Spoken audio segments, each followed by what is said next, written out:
আলাইকুম বন্ধুরা, চলে আসলাম মায়ের রান্না করে। আশা করি আপনারা ভালো আছেন। আলহামদুলিল্লাহ আমিও ভালো আছি।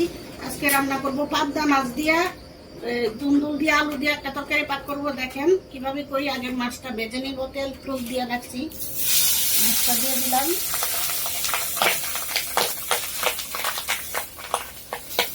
দেখুন মাছ ভাজা হয়ে গেছে, তুলে নিছি। আর একটু তেল দিব মাছ ভাজার তেলের ভিতরে। আলুগুলা একটু ভেজে নিব।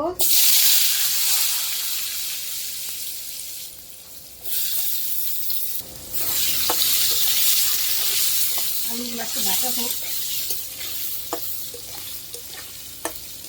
হয়ে গেছে, একটু তুলে নিব।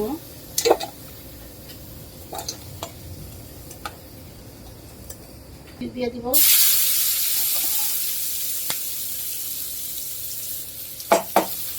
মতো লবণ দিয়ে দিব।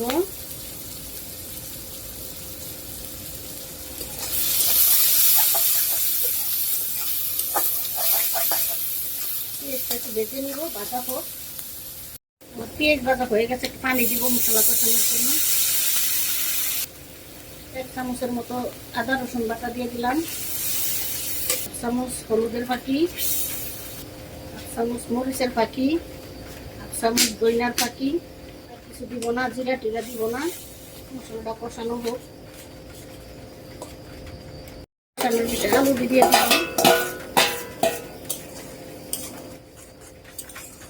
কষানো হোক। হয়ে গেছে, এখন দুন্দুল দিয়ে দিব। অনেক সুন্দর করে কষা নিচ্ছি, তেল ছেড়ে দিছে। এখন দুন্দুল দিয়ে দিব।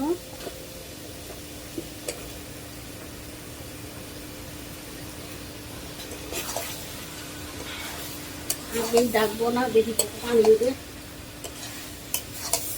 দুন্দুল থেকে তো পানি উঠবে অনেক।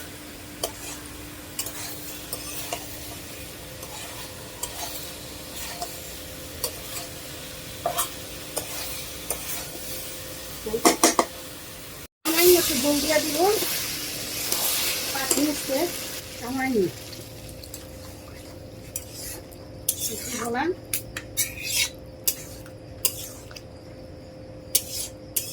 রেখে দিব। তাইলে মাছ দিব, রেখে দিলাম। আবার কিছুক্ষণ পর চলে আসলাম, একটু মাছ দিয়ে দিব। ঝুল দেখেন কি ঝুল উঠে গেছে। দিব মাছ দিয়ে দিলাম।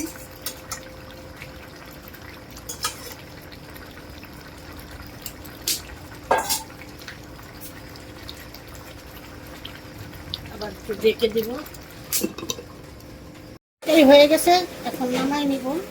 দেখুন বন্ধুরা, আমাদের দুন্দুল দিয়ে পাবদা মাছ তরকারি রান্না করা শেষ। কালারটা কত সুন্দর হয়েছে দেখতে পাচ্ছেন আপনারা। এভাবে রান্না করে খেয়ে দেখবেন, অনেক ভালো লাগে। আমাদের ভিডিও আপনাদের কিরকম লাগলো তা অবশ্যই কমেন্ট করে জানাবেন। লাইক শেয়ার সাবস্ক্রাইব করবেন। আবার কোনো নতুন ভিডিও নিয়ে আপনাদের সামনে হাজির হব। ততক্ষণ ভালো থাকুন, সুস্থ থাকুন। আল্লাহ হাফেজ।